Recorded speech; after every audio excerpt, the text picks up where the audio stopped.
Hi, this is Chris Howard, author of Rootless, and I'm in Colorado, here in the forest, surrounded by trees, and I'm going to tell you, or show you in fact, the place where the idea for the book first occurred to me. A lot of people ask me, you know, how did you come up with the idea for the book? And this video is going to show you kind of the spot at which it happened, and I'm going to talk you through my thought process. So, as you can see, these trees aren't particularly healthy looking. In fact, they're pretty brown and dead looking. And these are lodgepole pine. I'm up in Summit County, and these trees have been wiped out by a type of beetle called the mountain pine beetle. Now, this beetle destroys lodgepole pine trees, but it leaves aspen, spruce, other trees untouched. But I had an idea as I was on this hike through the woods looking at these trees.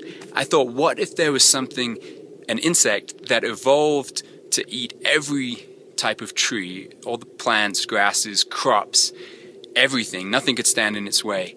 Right away I thought something would survive, a type of genetically engineered corn perhaps that had been developed, which perhaps tied into the evolution of this insect, which could then destroy everything else.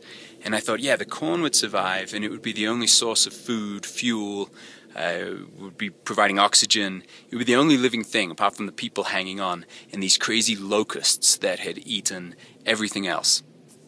And so, right away, I thought, whoa, people would build trees out of metal and scrap. I had this vision of a young man out in the dusty plains creating these beautiful forests out of old salvaged bits of junk and scrap, anything that he could find.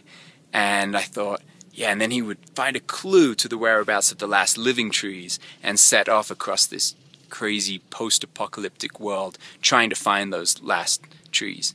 And that's, in a nutshell, you know, the core concept of the book. The only thing that survives is this genetically engineered corn owned by a single corporation.